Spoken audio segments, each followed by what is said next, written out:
Dhammaanteenu waxaynu ognahay marka aan joojino samaynta waxyaabaha khaldan inaynu boos weyn siinay in waxyaabaha saxan nolosheenna ku soo biiraan. Khabiirada horumarinta aadanaha waxay soo koobaan 9 dhaqan ama caado oo ay khasab tahay inaad joojiso weliba si degdeg ah, waayo waxay kugu yeelan doontaa saameyn dhanka negatifka ah inta aad filayso in ka badan. Dhaqamadani waxay u muuqdaan kuwo fudud, balse saameyntooda xuni waxay kula baaqi ahaan doontaa ama kula sii joogi doontaa inta noloshaada ka dhiman. Haddiise aad ka adkaato, waxaad si fudud u gaari kartaa hiigsigaaga nololeed iyo farxadaada. Ugu horreyn, jooji qaabka negatifka ah ama togan ee aad nafsadaada ula hadasho.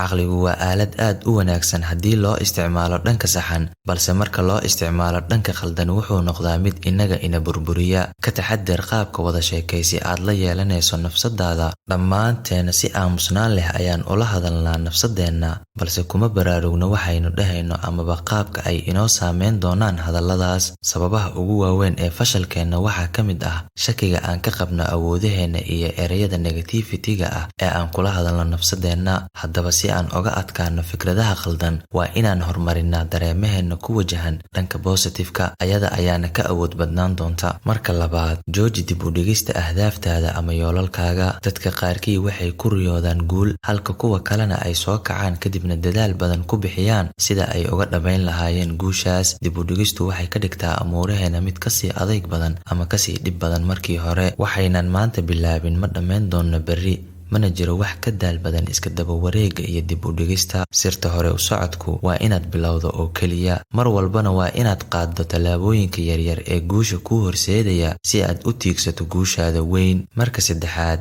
jooji inaad ka cabsato isbeddelka. Waxaa hubaal ah in xilli waliba noloshani isbeddelayso. Dadka badankiisu waxay deganaan iyo raaxo ku dareemayaan halka ay taagan yihiin hadda. Inkastoo dunida inugu hareeraysan isbeddelayso waliba si joogto ah, baro inaad aqbasho isbeddelka kana soo qaad arrin nololeed la xiriirta farxadeenna. Maxaa yeelay marka aan bedelno xaaladda aan ku sugannahay oo keliya ayaan heli karnaa fursado badan oo inaga qarsanaa. Xasuusnow mar walba si kastoo xaaladdu u wanaagsan tahay ama u xun tahay inay isbedeli doonto, waana arrinta kaliya aad ku tiirsanaan karto. Marka afraad, jooji isku dayga inaad maamusho waxaanad awood u lahayn. Haddii aad isku daydo inaad xakamayso wax walba, kadibna aad ka walwasho waxyaabihii aad awoodi weysay inaad xakamayso, waxaad naftaada dhex dhigaysaa badweynta walwalka iyo walbahaarka. Waa inaad ku qanacdaa waxyaabaha qaar inay ka baxsan yihiin awoodahaaga iyo doonistaada, balse waxa kaliya aad maamuli karto ama aad xakamayn karto waa falcelintaada ku aadan arrimahaas. Waxa ugu fiican ee aad samayn karto waa inaad ka tagtaa waxyaabahaas aanad xakamayn karin, aadna xoogga saartaa waxyaabaha gacantaada ku jira. Marka shanaad, jooji inaad ka cararto dhibaatooyinkaaga iyo cabsidaada.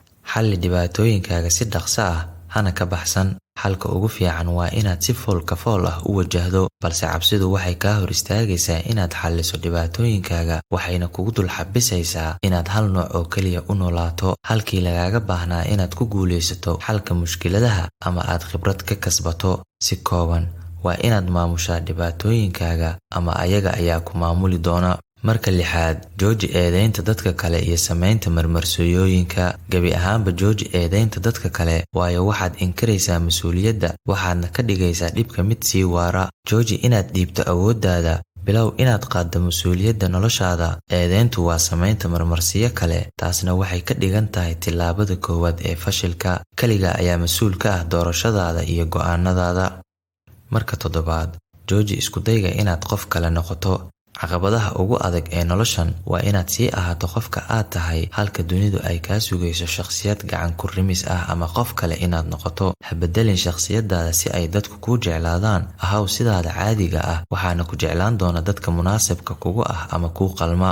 Marka sideedaad, jooji inaad ku noolaato meel kale ama waqti kale. Dadka qaarkiis waxay noloshooda oo dhan ku qaataan meel kale iyo waqti kale. Waxay ka murugoodaan wixii horey u dhacay ama waxa ay ahayd inay sameeyaan xilligaas, balse wixii tegay waa tegeen, wanaag iyo xanuunba.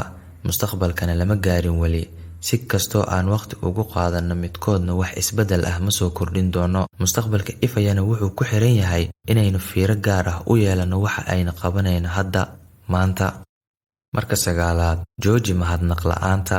Bilowga nolosha wax walba sida aad rabtay uma hagaagsanaan doonaan, balse xilliga munaasabka ah ayaad ogaan doontaa in noloshani isku dheeli tiran tahay. u mahadnaq waxyaabihii aanad ku guulaysan, sababtoo ah waxay fursad kuu siiyeen inaad hesho waxyaabaha kale ee aad ka miro dhalisay. Si kasta oo ay noloshu u qurxan tahay ama u xun tahay, soo kac subaxii adigoo mahadnaqaya. Intii aad ka fikari lahayd waxa kaa maqan, ka fikir waxa aad haysato oo ayna dadka kale haysan.